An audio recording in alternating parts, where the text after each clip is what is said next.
There is one thing that I noticed when I finished making this video. This man is crazy. Crazy in a sense that he is insanely good at writing stories. Crazy in a sense that his style and imagination is beyond everybody else. Crazy in a sense that he needs some help. What I'm talking about in this video is Tatsuki Fujimoto's latest manga. And I just say to myself that this is the perfect time to talk about it since the movie adaptation is released next day in Japan. And it will take some time to come out outside Japan, and by some time, I mean years. So if you are going to watch the movie in Japan or you are excited about this movie, this video will be a good introduction to the title because what you are about to experience is a masterpiece.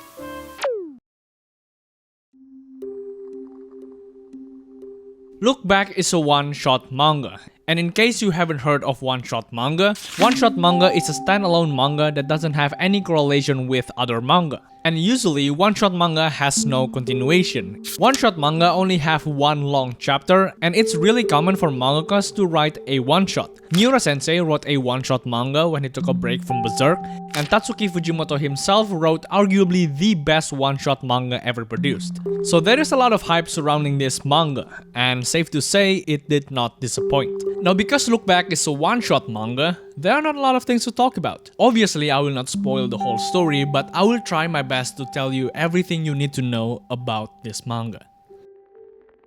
The story is about a young girl named Ayumu Fujino. She is a 4th grader from a small town that loves drawing manga. She draws manga strips for a school newspaper, and for a kid, you can clearly see that she is very talented. All of her classmates cannot stop glazing at her, saying she is a genius, she could be a famous mangaka, and if you have that kind of talent in 4th grade, you have every right to be arrogant. But one day, a student named Fujimoto appears in the school newspaper and absolutely destroys her manga. I mean, her face really says it all. I'm not an artist, I probably have the least knowledge in drawing, but this? Man, she f***ed up. So in spite of jealousy, she took drawing manga seriously in order to beat Fujimoto. Summer's in, winter's out, all she does is practicing her drawing skills. And 2 years have passed, despite Fujino already working hard to improve her drawing skills, she is still nowhere near Fujimoto. At this point, everyone would probably know that it's their limit, and Fujino realized that she is not built for this. So she gave up and spent the rest of her school days having fun with her friends, doing her hobbies until she graduates from school. A little bit about Fujimoto. Fujimoto actually never went to school, so when the graduation comes in, someone has to tell her and deliver the diploma to her house. She obviously refused in the beginning, but she agreed anyways. When she went to her home, she noticed the house was empty. Nothing but drawing boards neatly placed in the hallway. Fujino then placed the diploma in the hallway and quickly went home. But as soon as she left the house, Fujimoto ran outside to meet Fujino.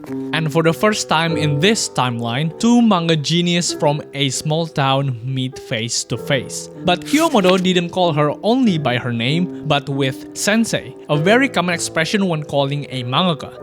It turns out that Fujimoto is a big fan of Fujino's work at school. She knows what manga Fujino writes, acknowledging her improvement over the years, and even asks Fujino to sign her name at her back. Fujimoto then tells Fujino that she has social anxiety, and since then, she decides to lock herself up in her room, nothing but drawing manga all the time. Later on to the story, Fujino and Fujimoto become friends and they decide to make their own manga together. The story did not end at that point, it's more like a beginning to the core of the story itself.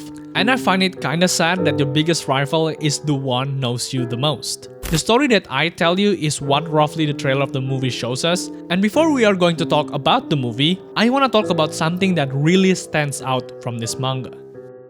I think we can all agree that Tatsuki Fujimoto art style is simply goated. You can take any panel from any of his manga, and you cannot tell me that this is not coming from a genius. If you're a huge fan of Fujimoto's art style, this is probably the manga you wanna read. One of my favorite things about this manga is they tell us by showing what happened. There were mixed feelings on Fujino's head when she went back after meeting Fujimoto. She doesn't know whether she is angry, or jealous, or maybe happy because her manga is getting praised by your biggest rival. And Fujimoto beautifully shows us by Fujino slowly dancing in the rain and with her face changing, showing the mixed emotions she had.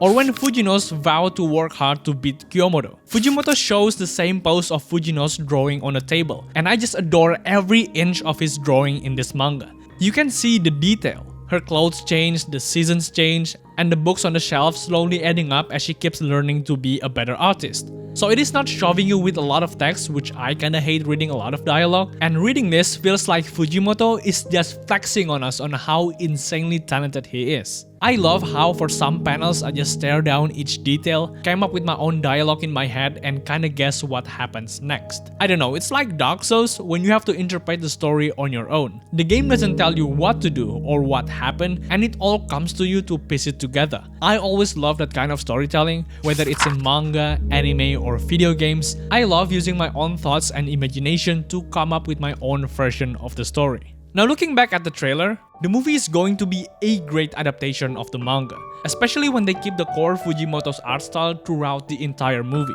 The manga itself seems like it was built for a movie. The pace is perfect for a movie, there are a lot of reference panels, and maybe they have to change the dialogue a little bit because some of them were really cheesy. I really hope they change that. And the voice acting. Boy, they really nailed that one. The voice actor, as far as I know, this is their first role in anime, and they really nailed both Fujino and Kyomoto personalities exactly as I imagined. Fujino is more confident, arrogant, while Kyomoto is more timid, is more shy, and you can hear the tremble in Kyomoto's voice. And the trailer combined with the music in the background, Fujino looking back towards us, and the title came up, man, this is going to be absolute cinema. So if you are going to watch the movie, I really hope you are having a great time. Just remember that this is Tatsuki Fujimoto we are talking about, so prepare yourself.